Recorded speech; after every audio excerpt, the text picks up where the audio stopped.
became a theocracy. A theocracy is different from a democracy or a monarchy or something like that. So a theocracy, the religious leaders are the political power. Okay, so that's something completely different about what happened in Iran, really compared to anywhere else, because most of those Middle Eastern nations are monarchies. And though there is a little bit of that old idea of divine right monarchy going on with a lot of them, where there's some connection between the religious and the political, Iran is the only one that I know of where it was a religious leader who then was able to take absolute political power and control. Go ahead, Lyd. You had your hand up a minute ago. Well, it's no longer applicable. Okay. I know I'm talking some big ideas very rapidly here, and I apologize for that. So, in Islam, there are two main groups within Islam, the Shiite and the Sunni.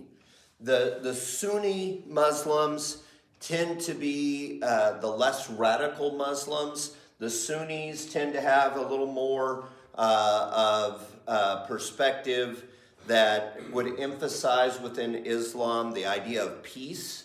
Islam, by the way, means peace at its most basic level. So the Sunnis are going to emphasize that side of their faith. You know, when you hear an imam speaking, and he's speaking to a Western audience, speaking to Americans, saying, hey, don't get mad at all the Muslims. You know, what we really believe is about peace. We just want to be able to live our lives. Those are usually Sunni leaders that the news will bring on to speak about that and try to bring a little bit of moderation.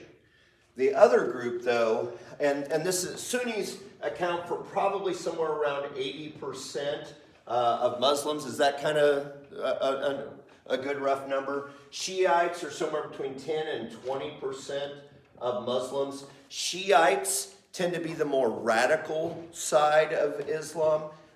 Shiites will, oftentimes they'll be the groups that will, what's the word for holy war in Islam? Jihad. Yeah.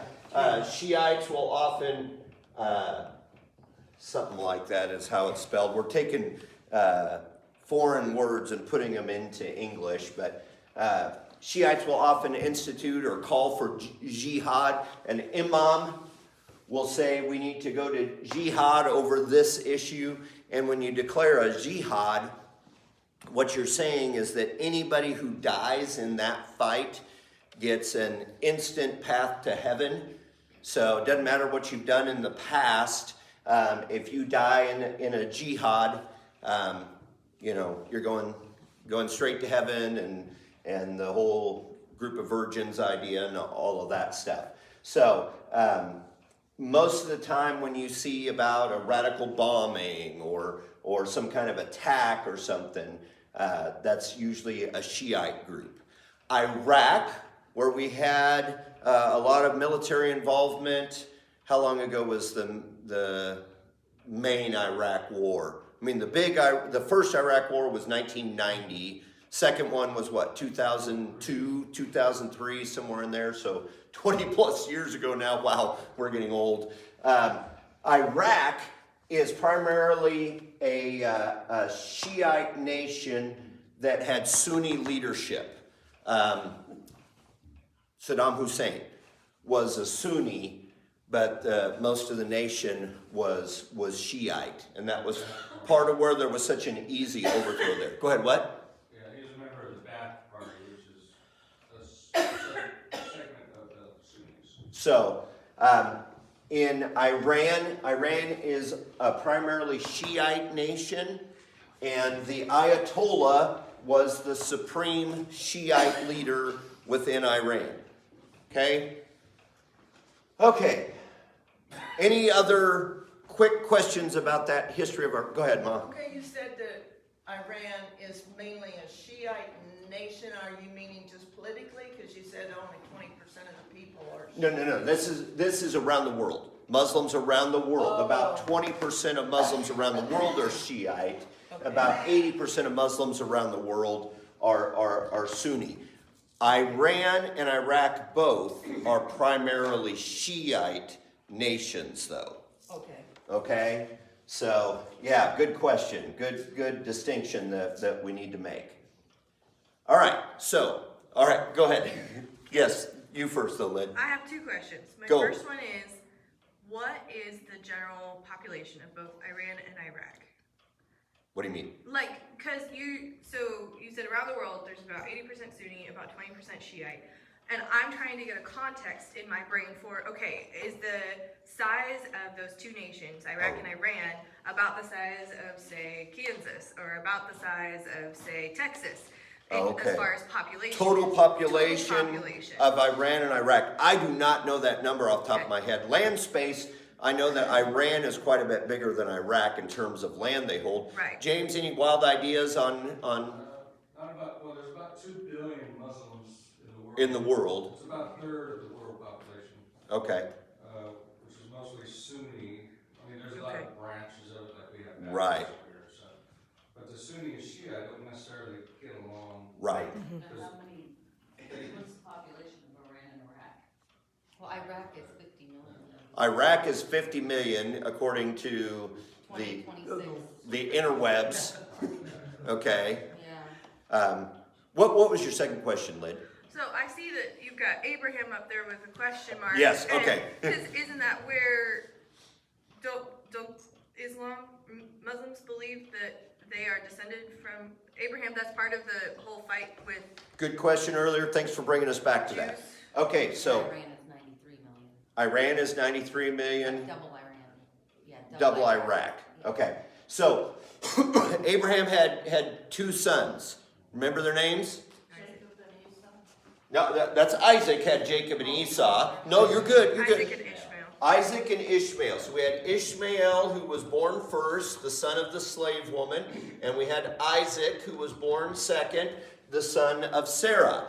So, from a Jewish perspective, they would say that Isaac was the son of the promise, and he was the one who inherited the blessings from God. So, from Isaac, we have the Jewish descendants, modern day Israel. From Ishmael, and from a Muslim perspective, they would say that Ishmael was the one who inherited. He was the firstborn, of course. And from him, we have the descendants who are the modern day Arabic nations. Okay? And they are the primary group that follows Islam. So the Muslims, by and large, Islam, Muslim, same thing, sorry. By and large, the Muslim nations would say that they are the descendants of Abraham. So ultimately, when you look at this is a family feud. And this is a big part of why, we've got so many well-intentioned people that think that they've got the plan for how we're going to solve peace in the Middle East.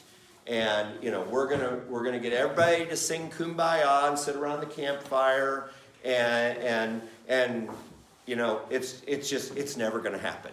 We're never going to have a time of peace, true peace that's lasting between the descendants of Isaac and the descendants of Ishmael. They have been fighting. Now, when Abraham died, they came together and they buried their father collectively, and it was a little bit of a kumbaya moment. But when you got to the time of the Exodus, book of Exodus, when they're coming to the promised land, oh man, the descendants of Ishmael and the Israelites are just completely at odds. And from that point on, there is no peace there. By the way, other major groups in that area, some of them were the descendants of Lot. Remember Abraham's nephew Lot and his daughters and that whole scenario. So this is all from a biblical perspective, this is all a family feud going on in the Middle East. Okay. Other questions, comments about Iran right now? Just getting this perspective. Go ahead. And to complicate it, you've got Afghanistan, they're mostly illiterate. They're being taught by people who can't read the Quran, who are putting their own Spin on it. flavor into it. Wow. Now that's, Afghanistan is illiterate. wow. So, And they've been in war continually in Afghanistan for, centuries. yeah. Nobody has ever established anything. Leaders that just Yeah. put out. So while we're talking about that, just some other quick words here. Sheikh, S-H-E-I-K-H, and Caliph.